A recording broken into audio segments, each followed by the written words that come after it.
নবীজি বলেন এই মানুষটা কালো মানুষ সামান্য কয় টাকা কাঠ বিক্রি করে। আচ্ছা, একটা মানুষ সারাদিন কি পরিমাণ কাঠই সংগ্রহ করতে পারে, আর এটা বিক্রি করলে কি পরিমাণই সে সংগ্রহ করতে পারে। আবার ওখান থেকে আল্লাহর এই নবীর জন্য সে খরচ করে। যখন সে খরচ করলো, এলাকার ওই যুবকগুলো খুব সূক্ষ্ম খেয়াল রাখলো এই মানুষটা এতদিন পর্যন্ত এই গর্তের ভিতরে কিভাবে জীবিত থাকতে পারে।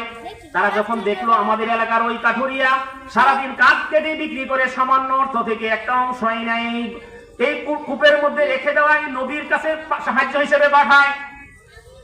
এবার তারা সুন্দর একটা হাতিয়ার পাইছে। কি হাতিয়ার পাইল?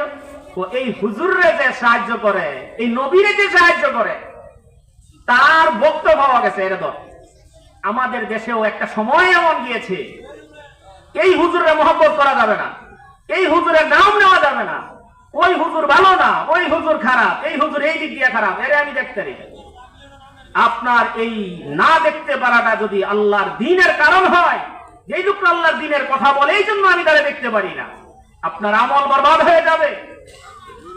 এই মানুষটা আল্লাহর কথা বলে এই জন্য যদি আপনি দেখতে না পারেন, আপনার আমল বরবাদ হয়ে যাবে।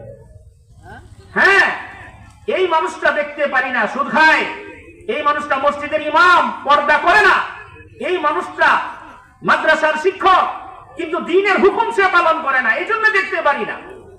এই মানুষটা হুজুর, কিন্তু অনিসলামিক কাজ সে অ্যাভেলেবেল করতেছে, তারে মানতে পারি না। এটা আপনার জন্য নেকের ফয়সালা হবে। কিন্তু যদি এই মানুষটার প্রতি আপনার আমার খেয়াল হয়, এটা আল্লাহর কথা কয় কে? রাসূলের কথা কয় কে?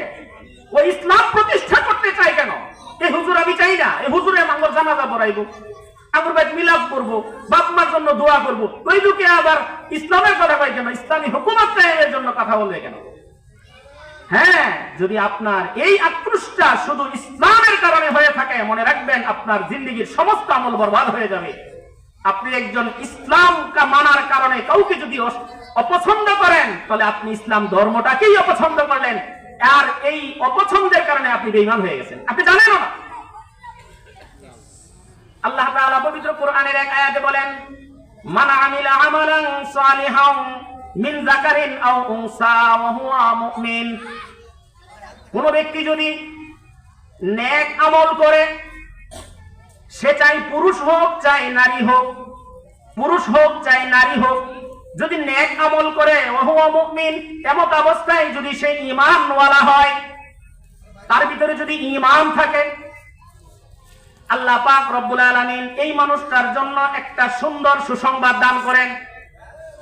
যে ব্যক্তি দুনিয়ার জমিনে নেক আমল করবে, সে চাই পুরুষ হোক চাই নারী হোক, পুরুষ বা নারী সে যে শ্রেণীরই হোক না কেন, সে যদি ঈমান নিয়ে নেক আমল করে, আল্লাহ পাক বলেন ফালানুহিয়ান্নাহু, তাকে আমি দুনিয়ার জীবনে এমন ভাবে হায়াত দিয়া দিব, এমন একটা হায়াত দিয়া দিব, হায়াতান তাইয়্যিবা, একটা পবিত্র জীবন আমি তাকে দিয়ে দিব।